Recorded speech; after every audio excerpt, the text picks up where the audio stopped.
Welcome to What's the Word Downtown, a weekly podcast dedicated to mining the depths of the Word, a word that's sharp and active in downtown Tyler, Texas. Join Eric, Matt, and Mike as we get the word out at Bethel. Hey, good morning and welcome to What's the Word Downtown. I'm Matt McGill. This is Pastor Eric Barton. Morning again. And we are in Mark 3. Eric preached nearly the entirety of 3, beginning at 7 last week and working all the way through verse 35. He starts with Jesus withdrawing with his disciples to the lake. A large crowd from Galilee followed. When they heard all he was doing, many people came to him from Judea, Jerusalem, Idumea, and the regions across the Jordan and around Tyre and Sidon. Because of the crowd, he told his disciples to have a small boat ready for him to keep the people from crowding him, for he had healed so many that those with the diseases were pushing toward him. Whenever the evil spirits saw him, they fell down before him and cried out, "You are the Son of God." But he gave them strict orders not to tell who he was. So before this next action of the appointing of the 12 apostles, Jesus is beginning to find the people doing what people do, which is what? Give me the goodies. Give me what you have. Yeah. And the crowds are a problem? They're a potential problem, not for Jesus, but it's also everything Jesus does is for a purpose, but it's also instructive. Generally speaking, when someone rises to fame or to notoriety very, very quickly, the tendency is to continue to draw people to himself, herself, to build brand, to create opportunities for, image increase, and then to retreat so that you leave the crowd wanting more, and so that there's this demand continues to ratchet up. That's not at all what Jesus is doing. Jesus is showing up to demonstrate there is a new kingdom that is breaking forth, and it operates differently.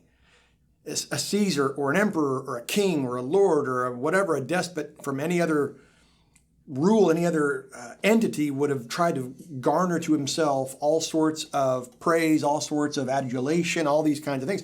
Jesus is it's not what he's here for. He's to bring forth, to push forward the boundaries and the borders of a new kingdom. We've said this before. It's Jesus bringing back, actually, pulling the boundaries of the coming ultimate future kingdom. He's drawing it back into our midst. And so the kingdom is breaking forth, but not like it's coming back from the past. It's like it's breaking forward from the future. And so Jesus is breaking this forward to say, this is how it's now going to roll through. History is not one series of events nor accidents after another. This is all part of God's sovereign, providential purpose and plan. He's bringing this in. And so there is people who, of course, in droves don't understand, who are going to say, hey, that's new and different. I want to see the sizzle. Oh, wait, you want me to have steak? No, thank you. I'll settle for the sizzle. And then you've got these demonic spirits who are going to try to thwart, or going to try to upend or warp or pervert what Jesus is doing. And Jesus is sort of very quickly like, we'll have none of that. Thank you. Yeah, so these are two entities, as it were, the crowds and the demons, that Jesus does not want in control, so to speak. Right. Which is, the wresting of control from us. And evil spirits is something like the new kingdom having its way. Right. I mean, because if he gives them strict orders not to tell who he was, it's not because they don't know who he was. Right. It's because he doesn't want demons dictating the plan of God. Right. And it's not because what they're saying was untrue. Jesus, this is a great reminder for them then and us now. Jesus will not be managed. Jesus is not the most amazing galactic cosmic butler of all time to go, hey, you've got power. I need you to come and do these hard things for me, and I'll do the important things. Just meet these needs, scratch those itches, and then we'll get on with our daily life. Jesus is saying, oh, no. That's old kingdom mindset. New kingdom mindset is you actually live and love others. I'm not here to merely scratch your itch. I'm here to bring the future into the present. that this present age, Paul will say again and again in Ephesians and in Titus, this present age is the result of the gospel, and it is the future overlaid on top of the present. That's the whole book of Acts, is to see this overlay of the future overlaid on top of the present and this strange overlap that occurs. And this is a wonderful theme. I mean, what we see here, Jesus doing in the Gospel of Mark and already in chapters 1, 2, and 3 now, this overlap of the future on top of the present, it's a great literary narrative. I mean, guys like C.S. Lewis and J.R.R. Tolkien would write this way, that there's the conclusion of this age, but the coming age is overlapping. And so you've got this wonderful spark-flying kind of environment in which the two ages are complementary, but they're not congruent. And so we see demons going, no, no, no, no, we want to preserve the old age. We see humans, crowds saying, no, no, no, no, we want the old age just better. This age. We want this age. We want this age just better. Jesus says, no, I'm not bringing this age or the old age improved. I'm bringing a new age entirely. And so, yeah, we have misunderstanding, some misguided following of Jesus that we'll find out. People are after him for his goodies, as you said, not because of his glory. And then that takes us into a very specific... the appointing, the calling, the summonsing of these 12 disciples. Jesus went up on the mountainside and called to him those he wanted. Yeah. And they came to him. Those he desired. It's a sense of like from the heart. Yeah. He's calling these people to him. He appointed 12, designating them apostles, that they might be with him and that he might send them out to preach to the crowds. And that he might have, and that they have authority to drive out the demons. Yeah. So what we just saw Jesus do, he is now handing over to these disciples or apostles, that they might be with him and that he might, I love that they might be with him and that he might send them out to preach and to have authority to drive out demons, which both the authority to drive out demons and the authority to preach is predicated on the idea that they are Having been with. Not having been, but they are with him now. Correct. And they never won't be.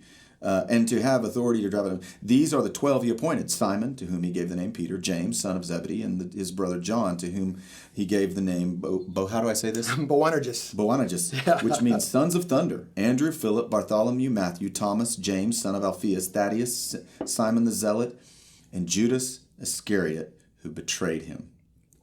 So this was a linchpin because you came back to this, and we're going to talk about that in a moment. But it's interesting for us and has befuddled theologians perhaps for years that Jesus wanted with his heart, he desired his betrayer. Some people, and I don't agree with this, but have said, well, that's clear evidence that you keep your friends close and your enemies closer. It's not what Jesus is doing. Jesus is not threatened by Judas. And in fact, he puts Judas in charge of the finances of the ministry of Jesus' earthly ministry. It's amazing, but Jesus is not threatened by the stuff of this world. Well, and he knows he's to be betrayed. Sure. And certainly part of he knows he must be betrayed, but then there's this wonderful dichotomy of understanding that Jesus is God, and we get that. But Jesus is also 100% human, and he laid aside his divine prerogative. So there are some things that he has willingly entered into a volitional ignorance. He knows that he will be betrayed because that's his word, and he is the word. I don't know that he necessarily, in his full humanity, knows for sure that it's Judas. I don't know that he knows that at this point. He knows that he will be betrayed. He did say that Judas came from somewhere else. He comes from Kiriot, which is... different from all the other disciples. Different from all the others, which is interesting. Maybe it's a context clue, we would say, but we don't know. And that he's put in charge of the finances. Right. Which is So it seems to be, you're right, you would think that's not how, but there's what a wonderful writing of a story. God, the greatest communicator in the cosmos, immediately... By chapter 3, we have this tension that's going to ratchet up. It's only chapter 3. This gospel account has 16 chapters, and already we're given the foreshadowing and the flicker of drama and trauma that this is going to go against our quote unquote hero, but that's not how the Gospels work. Chapter 3 of Genesis is the fall. Right. Chapter 3 of Mark is, Yeah. I mean, what's detailed as one who would betray him. Yep. If Judas doesn't kiss his cheek, he doesn't go to the cross. Right. So there's a divine sovereignty in all of this. And yet we are left not knowing in some ways how much Jesus knew. That's right. We don't know. We just don't know. There is a sense in which for hundreds and hundreds of years people have said, well, what if I am another Judas?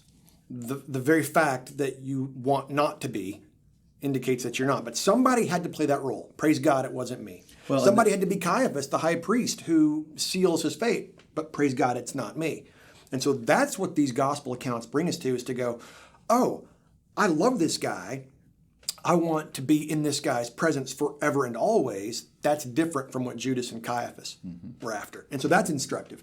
He names these guys in a lot of ways. You get this idea, just like Adam in the garden, you got this renaming, this sort of redemptive recreation, renaming, because that's what the master, the regent, does. So again, we've got the dawning of a future kingdom coming into the present. It's sort of a blah, boring, vanilla paragraph until you realize that, no, this is continuing on to pull that thread of God's redemptive plan through history, but now it's taken on a new golden hue as that kingdom is breaking forth, but from the future. Well, and it's going to break forth through the sacrifice of Jesus, so that in his calling, which seems like a wonderful thing, he is actually continuing the slow signature of his own death. No doubt.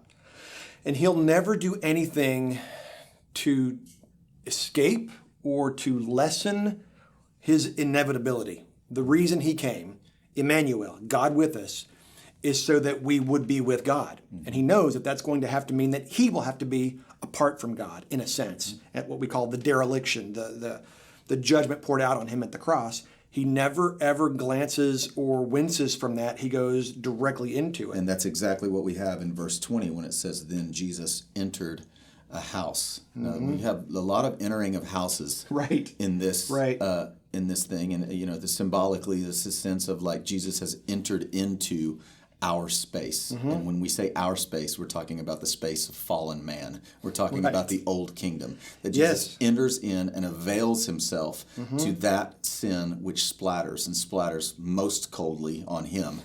Ultimately. So that he and his disciples were not able to eat.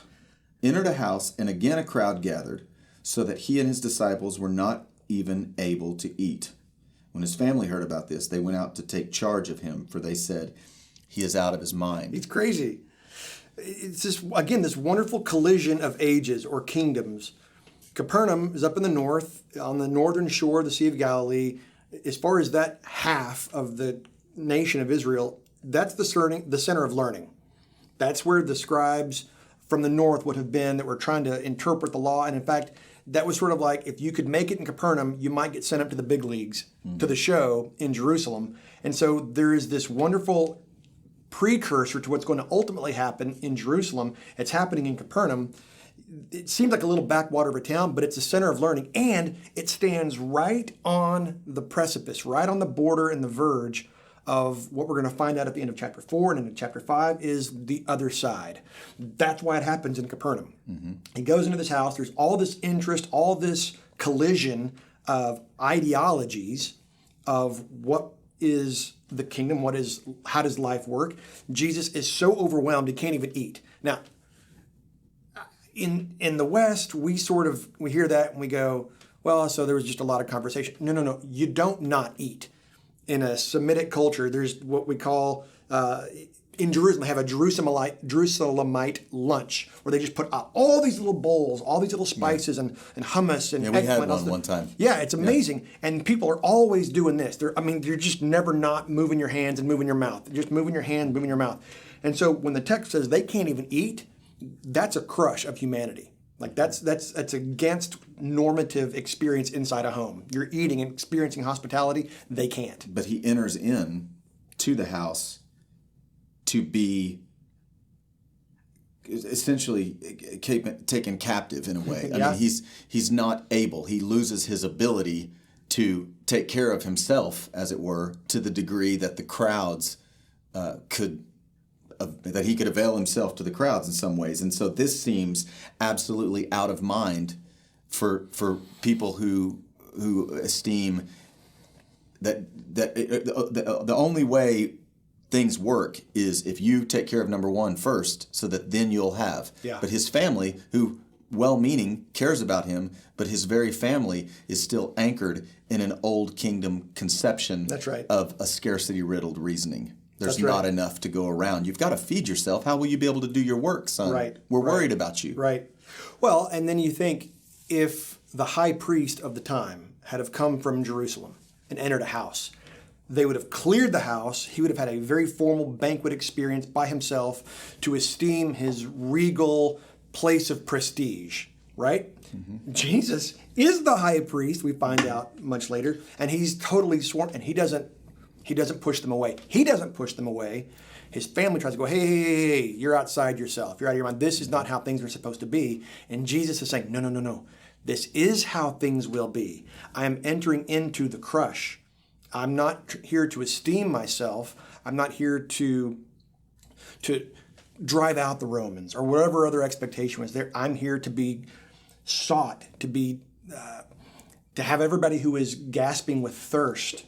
I'm here. I don't eat, so you can. Yeah, in a lot of ways. There is a foreshadow of a blessed exchange. Absolutely. As God enters the house. And the teachers of law who came down from Jerusalem said, he is possessed by Beelzebub. So you have both from the inside and the outside, there's Right. persecution. The inside with his family, and the outside, it's like the inside is like, hey, we know where you came from. We know what you need. And the teachers of the law who come down says, hey, we know where you might be going. And we don't want that. What you're bringing us, we don't want. Right. Stay here in Capernaum. Don't. I mean, can they sully his name in Capernaum to the degree that he is not welcome in Jerusalem? Oh, surely. Especially as ambassadors from up on high in Jerusalem, if they can defame his reputation, and so they go straight to the artillery shells. Anchoring him in Baal. Yeah, you are a part of our deepest, darkest, ancient enemy, Baal, the Lord of the Canaanites. You're possessed by him or the adversary, the enemy. And isn't there a precedent for Hebrews worshiping at Baal? Oh yeah, absolutely. Right, so it's like what you're doing, we've seen our fathers do before. Mm-hmm. You're leading our people astray. But we're here to preserve the old way, which is in the present. We're here to preserve the old way, which is right up to the present. And there's a good vocation in preserving the old kingdom. These guys have had esteem, notoriety, prestige, power, affluence, and Jesus threatens that. And so we're seeing again and again and again, Jesus threatens the old scorecard. How life used to work, Jesus is going, it never really did. It worked maybe for a couple of you, but not even really, not on the inside. That life didn't work. I'm bringing you a life that seems like it doesn't work, but this life actually works. And so they accuse him of being accused by a demon, which is a bit of a hearkening back. I didn't get into it on Sunday. Mm-hmm. It's a bit of a hearkening back to Leviticus because there's some priestly language here. One of the themes that recurs in Leviticus is God saying again and again and again and again and again and again, do not call common what I have called holy. Do not call holy what I have called common. And that's one of the meta-narratives of Leviticus, that thread that goes throughout is man wants to call things holy, but God's called it common. Man wants to call things common, but God's called it holy. And so you see that whole Levitical, sacrificial, priestly system personified in one guy who's come on the scene, who's Jesus, and God has already said at the baptism, he's holy. He is my son. I'm declaring him holy. I am pleased with him. And all of mankind is going to say, no, he's common. And so there's this rejection, again, of the old promise that God has made that is now breaking forth in the form of a person. And they're saying, no. Not only are you common, you're less than.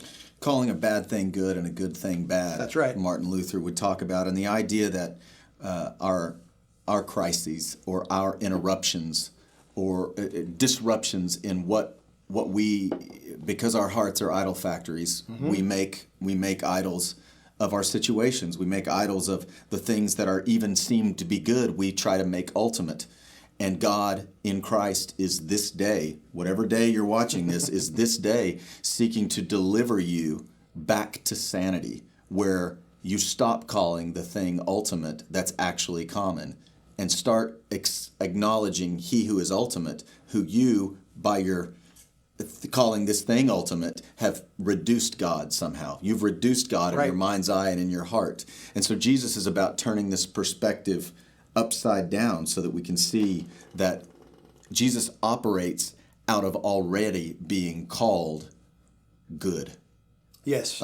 He operates the fullness of his ministry is an outpouring of the word that is spoken over him to say, this is my son with whom I'm well pleased. A lot of times I tell Maggie or Blythe, I'm pleased with you after they do something. Right. Which trains them to perform in order to receive blessing. Yeah. That is old kingdom. Jesus is called by God, his son with whom he's well pleased, before he does anything of note. Right. The old system is transactional. It's turn the wheel, pull the crank, get the cookie. Jesus says, no, I give you. And in light of that, having received the cookie, you can live without having to grasp for any more cookies. Because our hearts as idol factories, all of it stems back to the singular kernel of our sin, which is, I will be God.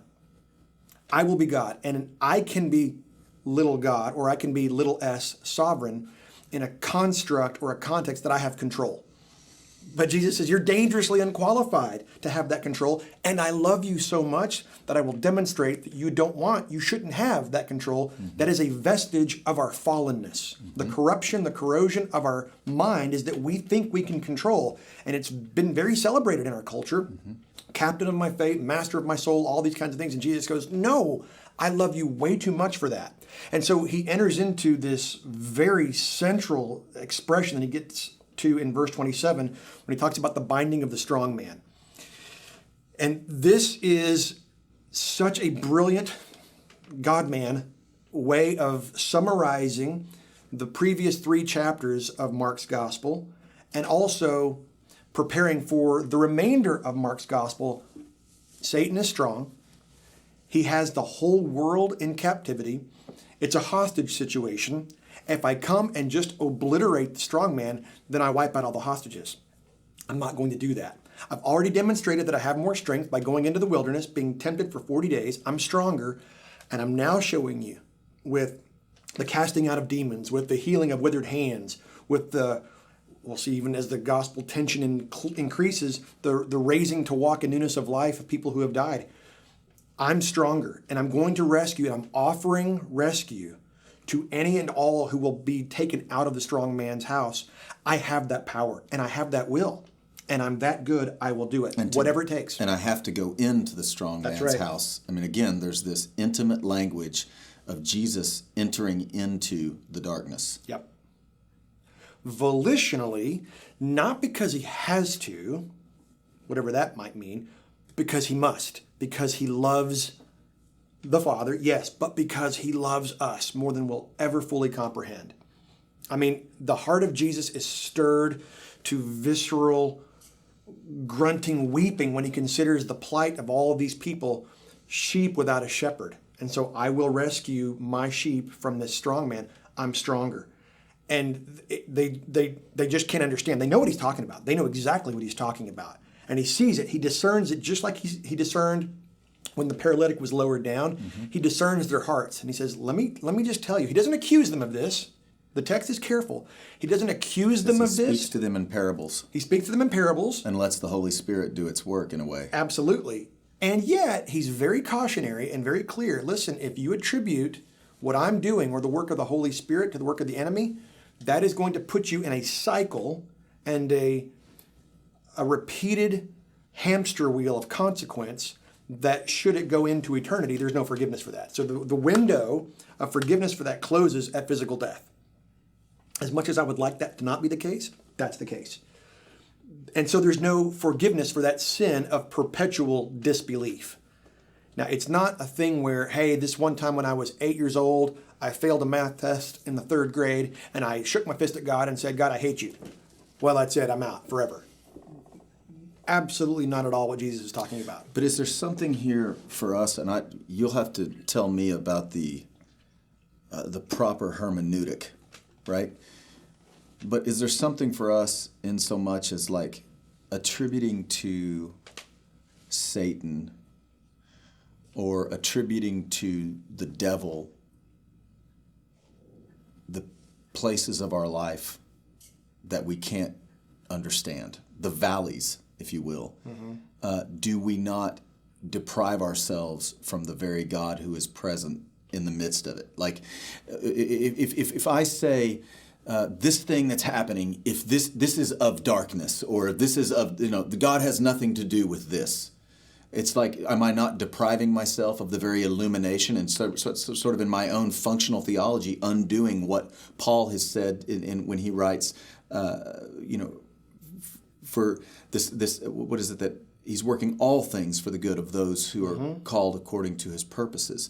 That even includes those things in which you think God could have nothing to do with this.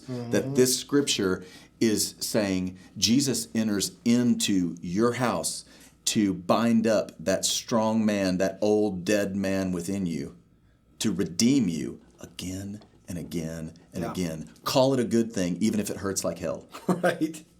Yeah. And that is certainly a truth, and that is certainly true. Psalm 23, the Lord is my shepherd, he is with me.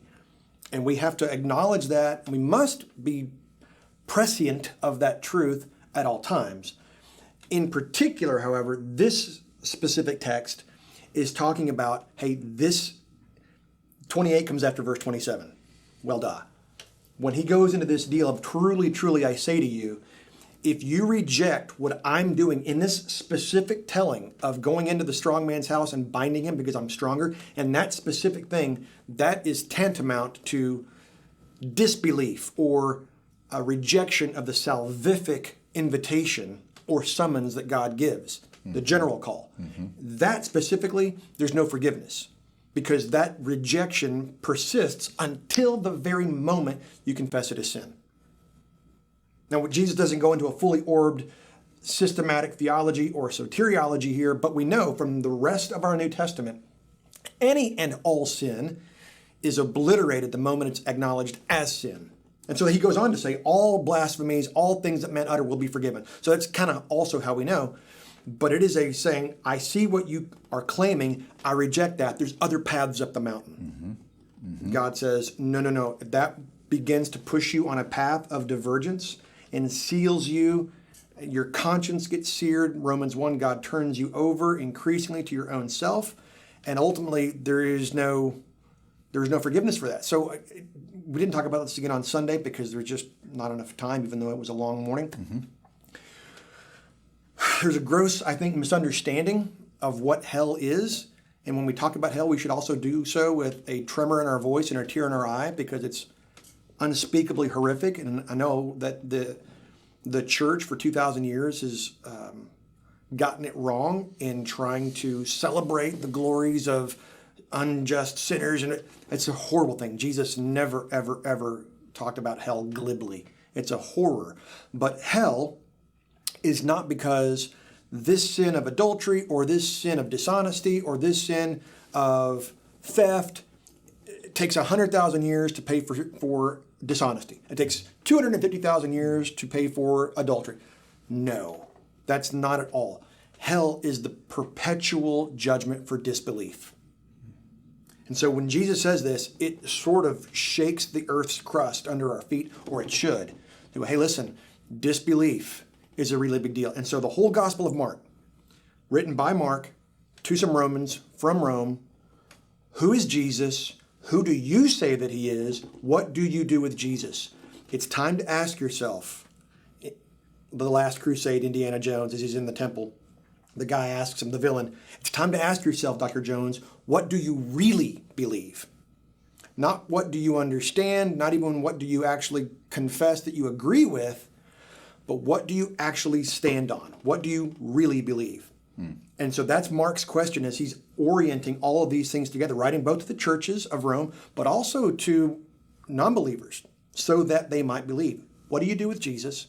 Who do you say that he is? What do you really believe about him? And so it's a convicting question. And it for all ends of with us. this final, with this, we heard back up in 21, when his family heard about this, they went to take charge of him, for they said he is out of his mind. Well, now the family arrives. Then Jesus' mother and brothers arrived, standing outside. That's interesting language. They don't come into the house. They sent someone to call him. A crowd was sitting around him, and they told him, your mothers and brothers are outside looking for you. So now the question becomes one of, like, are you tied to this world? Yeah. Which calling will you act out of? The calling of your family of origin, or your Father in heaven who has called you the Son of God? Yeah. And he says, who are my mother and my brothers? And I just think of like a long pause in the room. Oh, yeah. Before he answers his own question. And he said, he looked at those seated, interesting, Who are with him inside. in a circle around him. And I like that also, that it was in a circle around him. Here are my brothers and mother and brothers. Whoever does God's will is my brother and sister and mother. So what does he mean by does God's will? Yeah. Well, for starters, he's not rejecting that Mary is his biological mother. He's not rejecting. Now, that's been, unfortunately, a grotesque in Protestantism for many, many centuries, has been a rejection of Mary. It's not at all what Jesus is doing. He's pointing to, again, the pulling back of this new age into the present. This is my family. This is my household. In my Father's house are many rooms, and I go to prepare a place for you. That's John in chapter 14. Who does God's will perfectly? Let's see. Who is? Nobody. So that's terrifying. Unless we understand what Jesus is saying, I'm here to bind the strong man and to have you be found in me. Jesus is the one who does the will of God perfectly at all times, in thought, word, and deed. And all these people with grotesque infirmities and withered hands and having just been purged from demons and all these things, you look at them and go, that's the family of Yahweh? Yes. Yes, because the kingdom has been stretched back, and you can be in because of him, because he has bound the strong man, because he's stronger. Because he's entered into your house. Yes, he's entered in, and we've given access, not just to the front room that we actually took the time to clean up. No. To all the dark nooks and crannies, all the crevices, all the closets. It's his. Which may take some time for you to acknowledge your resistance to those crooks and crannies. In other words, he's in your house, but have you let him in the bathroom? That's right. Has he been into the closet? That's right. Has he been down into the basement where you thought he wouldn't want to go, or thought you could maybe prevent him from going? There is a reason we aren't raptured directly into his full presence the moment we are converted. Because there is still a season of overlap in our own lives, of which those things are happening, and we go through valleys and long dark nights of the soul, and God is at work preparing us in this age for the next age because of what's already been done. We have been saved, we are being saved, we will be saved. And so this narrative given to us by the Gospel of Mark, with the family bookends in the middle, is wonderful. Because first you got his kinfolk, then you got his actual mother and biological siblings, who are the ones whom the stronger man has freed from the strong man. That's his family. So what do you do? And that he frees them in his strength by being made weak. That's exactly right. That was the one thing I wanted to jump up when you were saying, but Jesus is stronger. I was like, and yes, he was strong enough to the portion that I was able to preach the week before. He was strong enough to discern that in order to save humanity, he had to lay down his strength rather than take it up and exert it. Right. So we get a flicker of that. We don't know that just yet in Mark 3. We know that because we live in the 21st century. We know how the story's going to go. Here, Mark is setting us up for, hey, the stronger man, but there's a betrayer. And so we're getting prepared for when the strongest will lay it down. And as an ultimate demonstration of strength, will become utterly helpless and weak. Now that's the kind of king that we would say, I'll follow that king. Yes. We'll see you Sunday for chapter 4. Mark chapter 4. Excited about that. 10 God bless. Downtown. Downtown. See you soon. Bye.